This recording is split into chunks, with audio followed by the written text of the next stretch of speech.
welcomes you here. If it's spices and precious stones, you're in the right place. Nowadays, all roads lead to Lisbon. Our beloved King Manuel keeps it in permanent construction. Here, the flagship naval yard was built, one of the most important naval shipyards belonging to the Portuguese Ocean Empire. It was also from here that in 1497, Vasco da Gama departed towards India.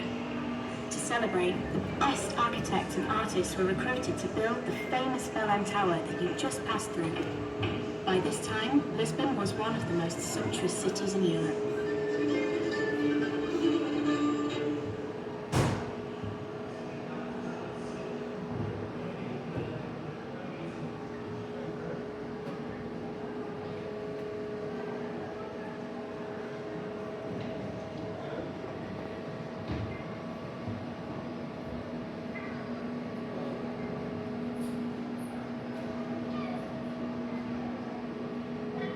Short clips. Yeah. Now it's on pause. Okay.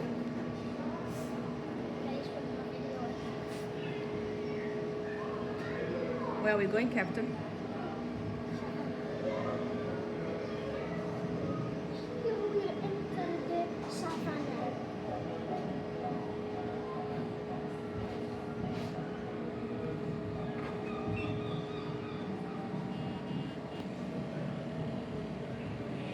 Today is August 21st, 1415. Within those walls, 20,000 merchants dedicate themselves to the daily trade of spices, tissues, oriental carpets, precious stones, and gold from the South Sahara. There is also the main source of cereals and raw materials for the textile industries, such as leather, fur, and colorants. We are therefore at the heart which controls all the trade between the Mediterranean and the Atlantic. When the Portuguese king John I carved his spear here in the north of Africa, he made his desire to reconquer the kingdom of Fez very clear.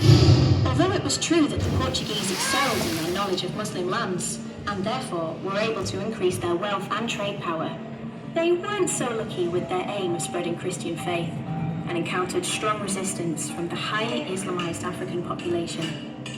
Businesses of the sea made Ceuta the starting point of the Portuguese adventure across the world.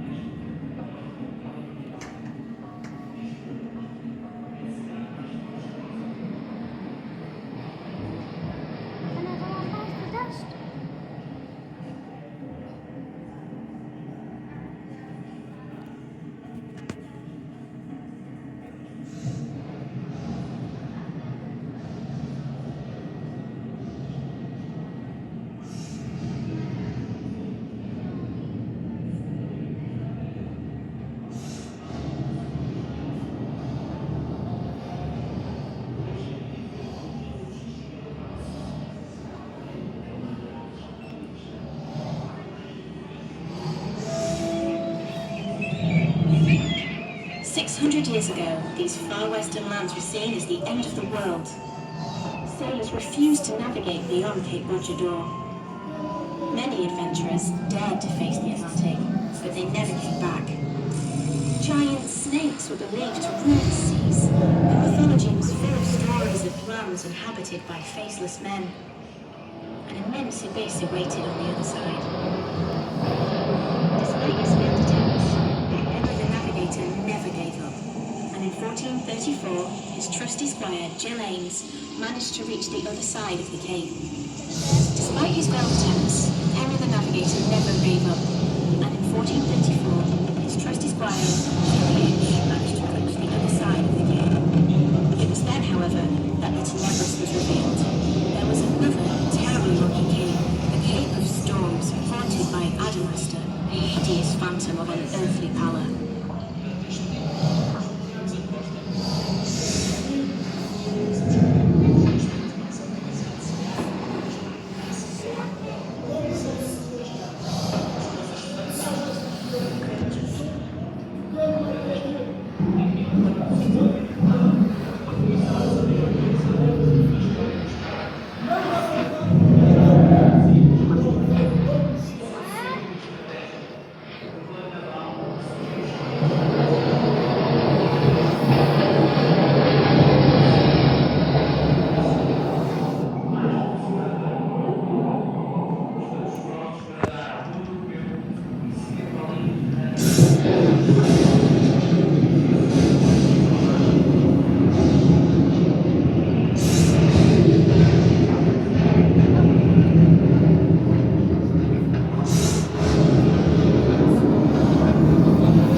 In 1488, Bartolomeo Diaz rounded the Cape of Storms and opened a route to the Indian Ocean.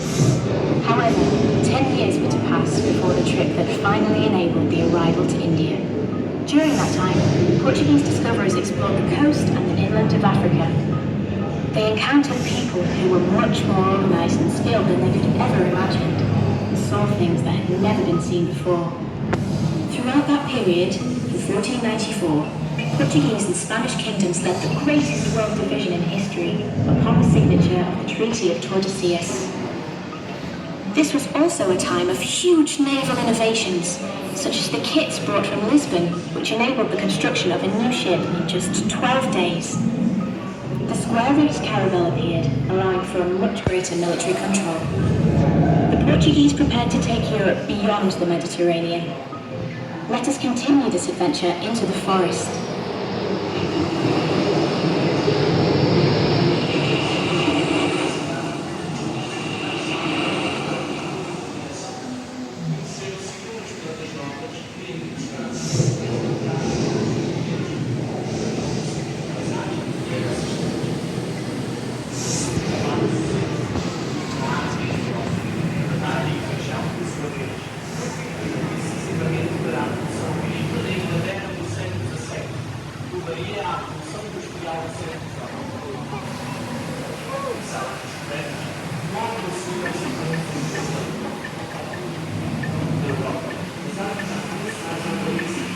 We're in the rainforests, thus entering the unknown.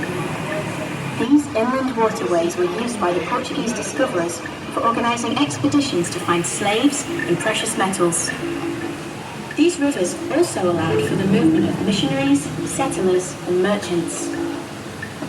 It took just a few years for explorers to find a never-before-seen beast, as strong as a cow, with a snout similar to a horse, and the teeth of a bull. It had 4 legs, but as it spent most of its time in the water, it was first called a fish. Later on it was identified as a mammal and named the hippopotamus. The amazing fauna of the planet began to be known.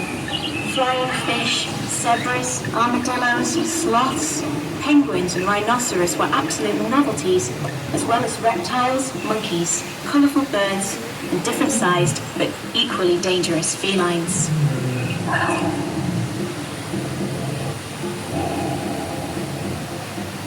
Due to the discoveries, humankind became more aware of this biodiversity, and most of these animals travelled the world in all directions. Several new plants were discovered, and many of them were transplanted to other continents, changing landscapes and ecosystems. Tobacco consumption soon spread in Asia and Europe. Potatoes and beans contributed largely to the agrarian revolution in England during the 17th century, which led soon afterwards to the Industrial Revolution of the 18th century. Sugar also became an Atlantic product. From Europe, fruit trees, vegetables and cereals crossed the ocean, which allowed for the development of colonial societies. These were profitable times.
cinnamon and nutmeg. We have finally arrived in India. This is May of the year 1498, and we're in the city of Calicut. Here, Portuguese discoverers found the source of pepper, ginger, cinnamon and clove, but they also found that the Moors controlled its trade. The arrival of the Portuguese Armada was made possible by one of the bravest men in this adventure, Vasco da Gama. There you find him, at your left, eager to negotiate with the Samarin of Calicut. In India, explorers were dazzled by gold and pearls and diamonds. A story was told of a sailing king who possessed the most famous ruby ever seen in the world. It was so huge that it was a foot long and the thickness of a fat man. But what did the Portuguese leave in India?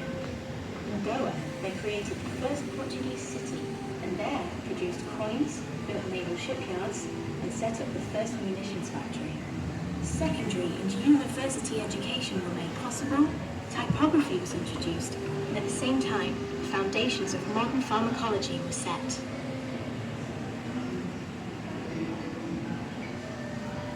Kalpataru is a magic tree that, according to Indian beliefs, grants all wishes. Dare to flip a coin and make your wish.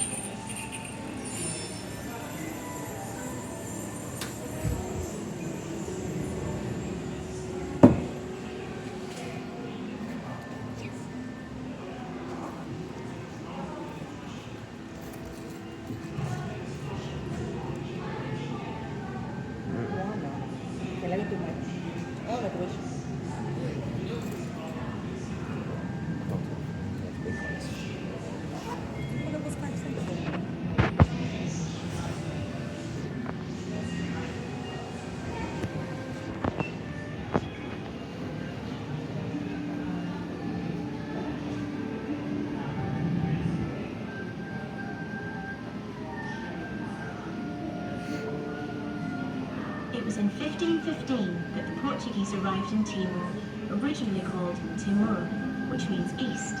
At the very beginning, they carried the abundant sandalwood, highly sought in Europe for the manufacture of luxury furniture and perfumes. In the 17th century, after losing the Moluccas and the Malacca, and expelled by the Dutch from the Sulawesi island, Portuguese explorers returned to Timor and found a Portuguese community. Timor then became the basis of their activities. The first contacts with China were not successful. For some time, Portuguese discoverers were forced to smuggle valuable Chinese porcelains and silks from Malacca. But the time came when they were able to take advantage of the unfriendly relationship between Japan and China by offering their services as intermediaries. The demand for Chinese silk was so high, and the potential for trade was so strong, that the mandarins did not hesitate to establish commercial agreements with the Portuguese.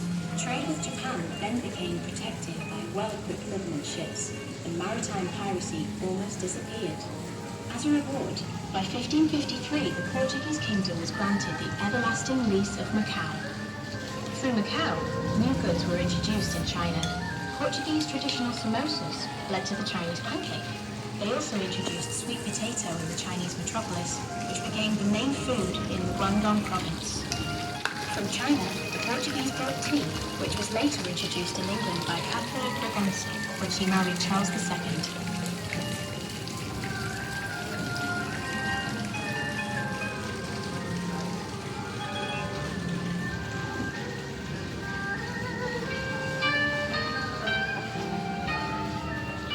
We are in 1543. Let us look at Japan.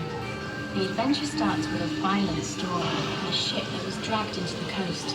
The local governor welcomed the weird-looking explorers, and the Portuguese Francisco Zemoto offered him his musket. This moment, happening on your right, had an irreversible impact on the pacification of the rising Sun Empire. The delicate Japanese were surprised by the Portuguese rude manners. They called them Nabanjin, meaning South Barbarians. Portuguese started traveling to Japan, exchanging Chinese silks and gold for silver, copper, lacquered objects, and swords. The relationship has been so strong that it still remains today. The first Japanese grammar was written by the Portuguese, and the new words were introduced such as obrigado, which means arigato in Japanese. The same happened with Chinese tea. which was highly appreciated in Japan by that time. Liturgical rites were introduced in the traditional Chanaio ceremony by Portuguese missionaries, a true symbiosis of cultures.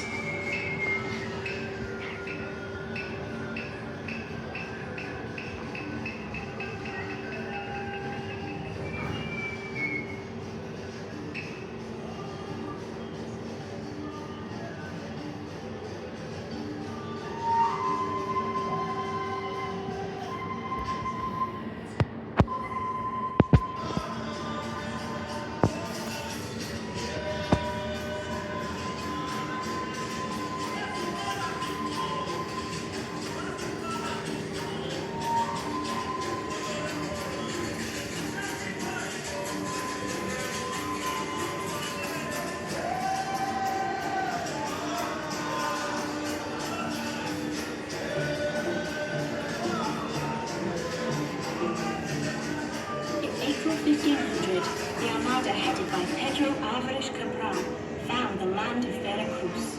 Pero Vaz de Domínio registered that amazing moment when two strange worlds communicated for the first time. They are brown-skinned, of quite a reddish complexion, with handsome faces and noses. They stand naked, with no clothing. No resistance was offered, and they presented us with ivory, precious stones, and gold. Not even the Catholic liturgical rites scared them. Soon, this land became known as Brazil, since there were many trees with reddish-brown trunk that seemed to be burning. In Portuguese, this is described by the word brasa, which means on fire. With all the attention focused on India, it was only after 1534 that King John III started to pay attention to the settlement in the Brazilian territory and to the development of sugar and mining industries. Sugarcane was grown and sugar mills were built in all captainships, from São Vicente to Pernambuco. But let us go back to the letter sent to the King of Portugal, and to the true intention of the Portuguese adventure in these lands, the search for gold and other mineral wealth. For many years, expeditions were sent into the woods to search for metals and precious stones, but with no success. The first significant discoveries happened in the late 16th century. With the discovery of gold and diamond mines, thousands of Portuguese migrated to Brazil, and Portuguese became the national language. This monument, next to the golden sands, signals to winds and skies and others that will pass by a Portuguese legacy. And the shields whisper to the unending ocean that the boundless sea is Portuguese. It is time to depart.